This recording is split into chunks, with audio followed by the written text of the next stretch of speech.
ladies and gentlemen, and members of the media and literary friends. We're here today to celebrate the spirit of storytelling that runs deep in the veins of Limerick, a city that has given birth to literary giants. Among them stands Gerald Griffin, a writer whose legacy we honour through this competition.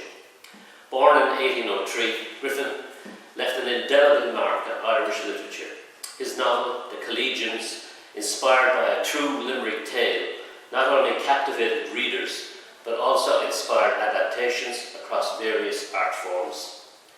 It even played a role in boosting Killarney's tourism.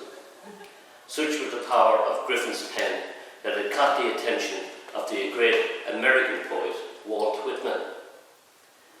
In the tradition of Gerald Griffin, the Limerick Writers Centre continues to nurture the flames of creativity.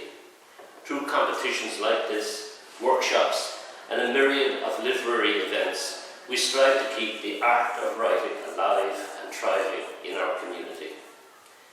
Today, we celebrate not just a winner, but a continuation of a rich literary heritage.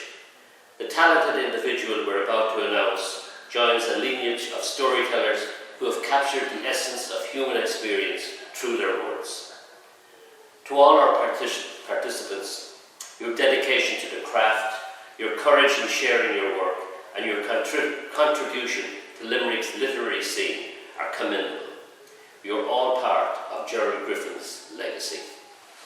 And now, without further ado, it gives me great pleasure to introduce one of our judges to announce the winner of this year's Gerald Griffin Competition for first adult fiction.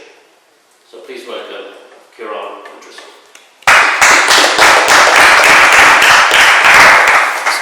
Thanks, Dominic. Without further ado, the winner of the Gerald Griffin, the first Gerald Griffin First Fiction Award is Freyja Hellebust for her novel Head First from a Height. And I'm just going to read out some remarks from the judges. First of all, my fellow judge, I was one of the judges, as well as being the instigator of a 4-week course which set the whole ball rolling. I also was one of the judges with Elaine Cullinan, who's a very well-known person in literature, a poet, and she has also been a judge of the prestigious Rooney Prize in Literature. Unfortunately, she can't be with us today because she's in Italy. Lucky her. She's in Italy because at the moment there's a festival which she and a partner in Italy have been organising for decades at this point in time. And anyway, I'll read what she has to say about Freyja's work first. First thing that struck me about this novel was the quality of the writing. Even though the opening scene is banal enough, there was an instant sense that the author has imagined it clearly and has seamlessly brought it into convincing language.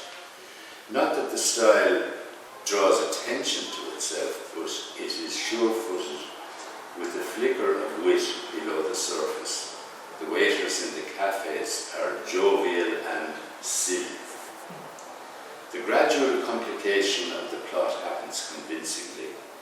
I've read many recent novels about Irish girls coming adrift with drink and sex, but this has a credible and also symmetrical development. The girl haunted by anxious thoughts about sexuality, the boy at a loose end who picks her up because she reminds him of someone else and never actually gets her name right.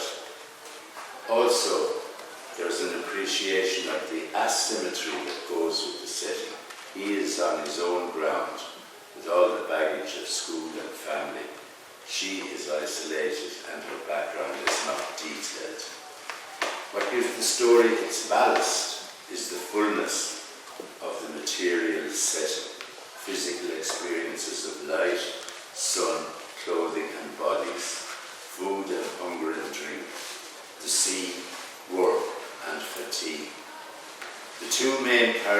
thoughts and memories are at odds with these experiences, but that seems to me to be the point. The unimportance of sexual encounters is entirely credible in a fully imagined, three-dimensional world where a generation is discovering multiple realities. Sex moves the plot along, but alongside conversation, memory and misunderstanding, all nicely balanced. And my own contribution is what originally seemed unpromising, not another Spanish summer holiday, is rescued by the writer's acute visual and sensuous imaging, which compelled me to read on until the plot took greater shape. Freyja Hellebust has an intriguing style, a studied carelessness almost, which eventually becomes a vehicle for unfolding a sense of the lostness of a group of young people.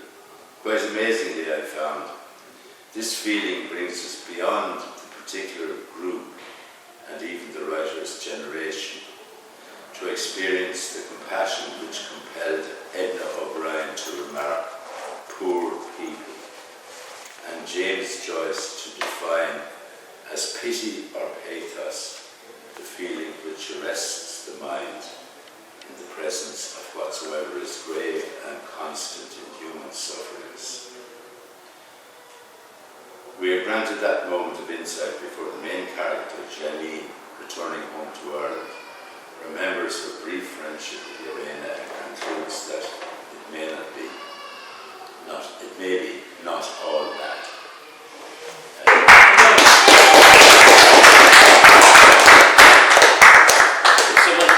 Okay, it's like the little button at the top, right? It is, yeah. Okay, Yeah. smile on. Okay. Okay, and another. Yeah, Yep, that's and great. another for good luck.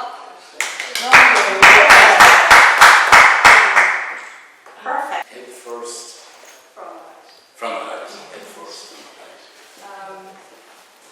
It's okay. I'll just read, for a few minutes, I'll just read the very beginning of the novel, or novella. Janine is sunburnt. She's eating an orange on the balcony. The juice is running down her arm, sticky rivulets collecting in the crook of her elbow. The sunburn is old and has since deepened and bloomed, tightened and started peeling. It's spread across her back, save for the lines of her bikini top. The oranges here are ridiculous, sweet and dripping. She doesn't even have them normally. The balcony is red tile, too hot to walk on barefoot. She'd scalded her soles the first time she came out here, unthinking on the first morning. She's not made for the heat, but she soaks it up anyway, like a cold-blooded thing regaining movement. She's been drinking hot coffee in the mornings, bitter espresso, and hot tea in the deep blue evenings. She's trying to thaw herself out after the grey want of winter. She's been pale for months, brittle and teary, humourless. So now the orange, her second of the day. She lets her arms get tacky with it. It doesn't bother her now the way it always has. Spits the pips out into her ceramic saucer. Focuses on the sweetness on her tongue, coating the inside of her mouth. The way it thickens her spit. She's got a book splayed out, keeping her company. She's ignoring it in favour of watching the still world, like a cat keeping an eye on the back garden. There's a bar across the street from her. The balcony's the perfect vantage point from which to stare at the Spanish boys, who all smoke and yell delightedly, perched on their wrought metal chairs. It's too early for the gorgeous boys, though. The afternoon's still only taking off, and no one sitting out now is anything to look at.